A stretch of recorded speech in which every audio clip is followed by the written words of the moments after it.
আজ আমরা ডিসকাস করব আইভিএফ এ কাউন্সেলিং। আইভিএফ একটা অত্যন্ত জটিল পদ্ধতি এবং এই সংক্রান্ত ব্যাপারে আমাদের মনে রাখতে হবে যে এটা করতে গেলে কিন্তু সময় লাগবে। 2 নম্বর, এটা করতে গেলে আপনাদের কিছুটা ধৈর্য ধরে থাকতে হবে। আর তৃতীয়, বুঝতেই পারছেন যে আইভিএফ পদ্ধতিতে কিছু খরচ আছে এবং সেই সংক্রান্ত কিছু আলোচনা আমি আপনাদেরকে করে দেব।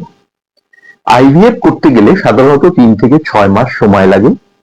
এটা সাধারণত একটা প্রসিডিওর অফ ট্রিটমেন্ট, যেমন একদিনে এসেই এই কাজটা হবে না, পরপর কিছুদিন এসে কাজটা করে তারপরে বেরোতে হবে।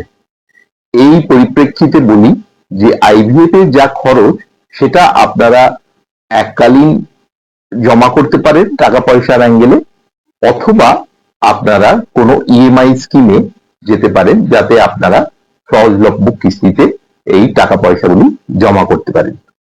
আইভিএফ সকলে ভাবেন যে সবসময় সাকসেসফুল হয়, সেটা হয় না। সাধারণত আইভিএফ দেখা গেছে যে 40% অফ কেসেসে সাকসেসফুল হয় এবং বাকি ক্ষেত্রে হয় না।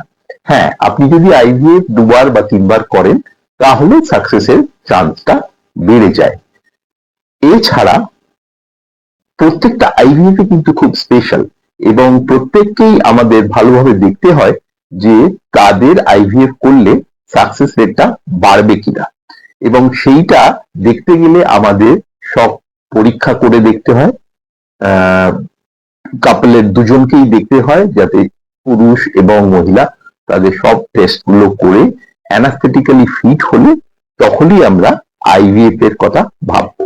যখন আমরা আইভিএফ করব তখন আমরা ওভাম পিকআপের দিকে যাব ইনিশিয়ালি, এবং ভবিষ্যতে আমরা যখন ভ্রূণ তৈরি হয়ে যাবে সেই এমব্রায়োটা নিয়ে প্রতিস্থাপন করব।